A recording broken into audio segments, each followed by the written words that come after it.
gbogbo ìràwọ̀ pátá ẹ wá gbóhun tó fẹ́ ṣẹlẹ̀ lọ́jọ́ tòní gangan tí ń ṣe ọjọ́ Monday November 17 ọdún 2025 tá wà nú ẹ̀ yìí.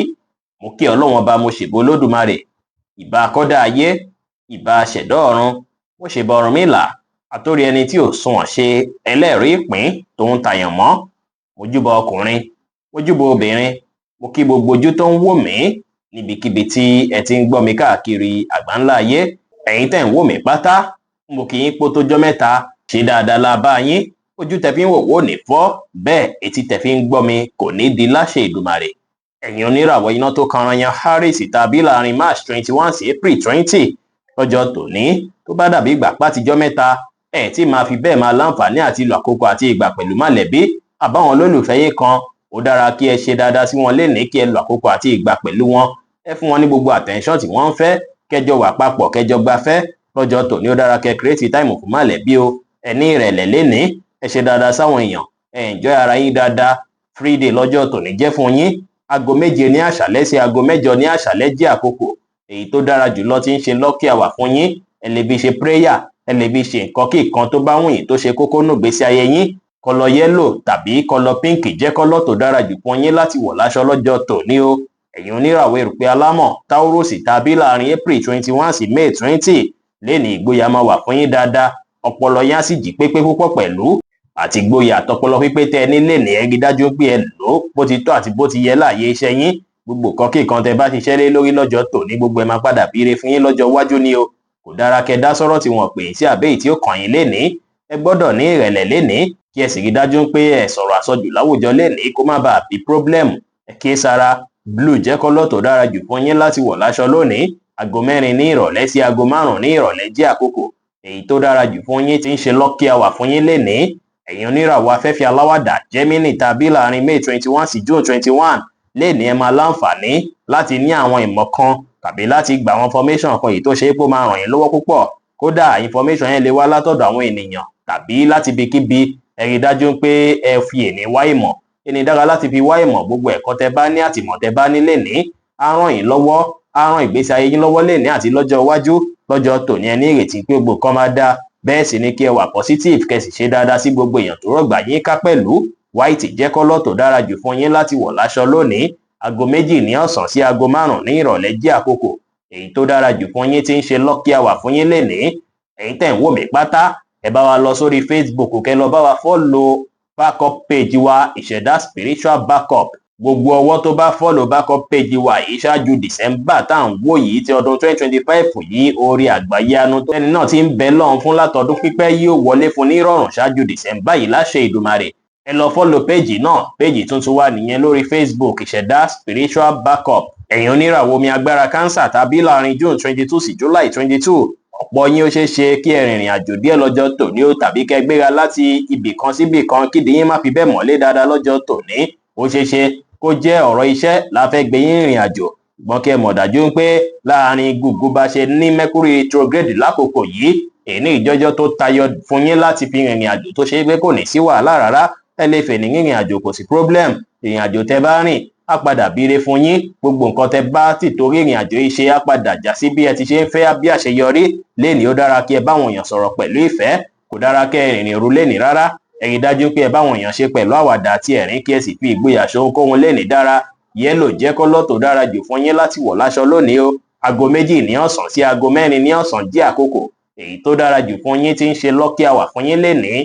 ẹ̀yin oníràwọ̀ iná tó gbóná riri Leo tàbí láàrin July 23 sí August 22 èní ẹ kíyèsára dáadáa pẹ̀lú owó. ẹ rí dájú pé ẹ kíyèsára pẹ̀lú àwọn owó yín kẹ́ má bàa pàdánù owó. tẹ́ bá wà nídìí ọjà yín lénìí ẹ rí dájú pé ẹ wò content dá fínífíní dáadáa kí ẹ má lọ ṣe ọjà kò fún yàn torí ó ṣeé ṣe kí lọ́ọ̀sì díẹ̀ fẹ́ wáyé fẹ́yìn tẹ́ ń lò ràwọ̀ yìí lénìí nípasẹ̀ ti owó. kẹ́ kíyèsára lénìí kò dára rárá kí ẹ lẹ́ẹ̀fẹ́ pilẹ̀ bísíǹsì tuntun tàbí bẹ̀rẹ̀ investment tuntun rárá lénìí kò dára o. lénìí sì rí ẹ rí dájú pé ẹ tètè jí lọ síbi iṣẹ́ torí ó ṣeé ṣe kẹ́ ríre gbámúláyé iṣẹ́. ẹ kàn kíyèsára pẹ̀lú ọ̀rọ̀ owó lọ́jọ́ tòní ni.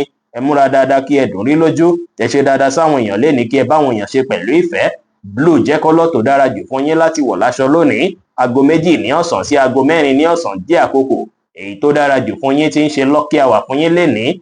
ẹ̀yin oníràwọ̀ erùpẹ̀ funfun Virgo tàbí láàrin August 23 sí September 23 kí ẹ lè fìfọ̀kànbalẹ̀ lọ́jọ́ tòní àti ní pàtàkì kálàáfíà lè gbalẹ̀ láyìíká yín. Ẹ rí dájú pé ẹ jìnnà sí à ń kanra ṣẹ́ṣẹṣẹ́, ẹ má ṣe kanra mẹ́nikẹ́ni lénìí. Lótìítọ́ ó ṣeé ṣe kí nǹkan kan fẹ́ ṣẹlẹ̀ tó lè fẹ́ àfẹ́tì múdù yín bákan lénìí, ṣùgbọ́n ẹ má ti torí ẹ̀ kanra mẹ́nikẹ́ni. Ẹ rí dájú pé ẹ gbàlàáfíà láàyè, kẹ́ mọ́kàn ara yín balẹ̀ pátápátá. Ẹ má yára gbégbèsẹ́ àbí pinnu pẹ̀lú bí nǹkan bá ṣe ń jó yín lọ́jọ́ tòní o. Ẹ kíyèsára kó má bàjẹ́ pé padà fẹ́ regret lé lórí. Ẹ free mind yín dáadáa lénìí. Ẹ rí dájú pé ẹ finú tọ́yàn rárá, ẹ gbára léèyàn rárá lénìí. Ẹ mú sùúrù lò dáadáa lénìí kí ẹ gbàlàáfíà láàyè lórí ohunkóhun. Orange jẹ́ kọ́lọ̀ tó dára jù fún yín láti wọ̀ láṣọ lónìí o. Aago 2 ní ọ̀sán sí aago 3 ní ọ̀sán jẹ́ àkókò èyí tó dára jù fún yín tí ń ṣe lucky hour fún yín lénìí. Ẹ̀yin oníràwọ̀ afẹ́fẹ́ márìmí fi ń Libra tá a bí láàrin September 24 sí October 23. Àkókò ọjọ́ tòní jẹ́ àkókò tó ṣe pé ẹ máa bísí púpọ̀ o, ẹ máa bísí gan lénìí. Bísí yẹn gan lè má fi bẹ́ẹ̀ jẹ́ lórí ọ̀rọ̀ iṣẹ́ rẹpẹtẹ, ṣùgbọ́n àwọn èèyàn tẹ́ ti mọ̀ lọ́tùn lósì wọ́n á fẹ́ máa bá yín ṣe lọ́jọ́ tòní. Á fẹ́ dàbí ìgbà pé lágbájá wá tàmẹ̀dù wá, wọ́n á fẹ́ máa pè yín lọ́tùn lósì lọ́jọ́ tòní. Ẹ̀yin náà sì ní nǹkan tó ṣe kókó tẹ́ fẹ́ gbájúmọ́, bóyá àlàyé iṣẹ́ tó ṣe kókó fún yín tó ṣe pé kò ṣeé má ṣe ni. Ẹ rí dájú pé ẹ kọbi ara sí àwọn nǹkan tó ṣe kókó fún yín láti ṣe lọ́jọ́ tòní o. Ẹ ṣe dáadáa sáwọn èèyàn kí ẹ sì wà fókọ́ọ̀sì lórí iṣẹ́ yín. Ẹ jẹ́ kí iṣẹ́ yín ka yín lára púpọ̀ lọ́jọ́ tòní.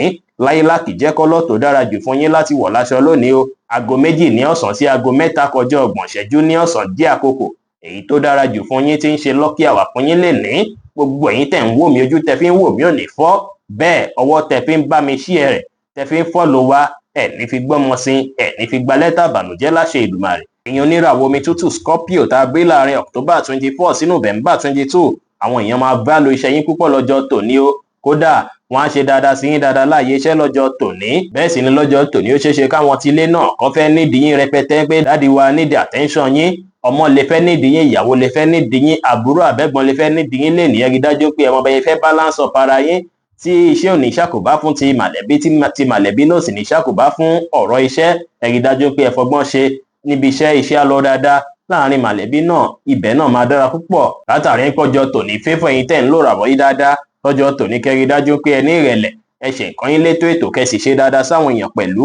Cream colour jẹ́ kọ́lọ̀ tó dára jù fún yín láti wọ̀ láṣọ lónìí. Aago 12 ní ọ̀sán sí aago 1 kù ìṣẹ́jú 15 lọ́sàn jẹ́ àkókò èyí tó dára jù fún yín tí ń ṣe lucky hour fún yín lénìí. Ẹ̀yin oníràwọ̀ inú àtùpà Sagittarius tá a bí láàrin November 23 sí December 22. Lọ́jọ́ tòní ó ṣeé ṣe kí ìgboyà má fi bẹ́ẹ̀ sí rẹpẹtẹ fún yín dáadáa. Kódà ẹ lè ní mood swing pẹ̀lú. Ọjọ́ tòní ó ṣeé ṣe kó ṣe yín bí ìgbà pé òun yín láti ṣiṣẹ́ kankan rárá, tàbí kó ṣe pé àwọn nǹkan tẹ̀ tí ẹ ń ṣe bí ìgbà pé kò fi bẹ́ẹ̀ tẹ́yìn lọ́rùn rẹpẹtẹ ló máa rí. Lọ́jọ́ tòní ẹ rí dájú pé ẹ mọ́kàn ara yín balẹ̀, ẹ rí dájú pé ẹ wòye sí àwọn nǹkan tó ń fa nǹkan yìí.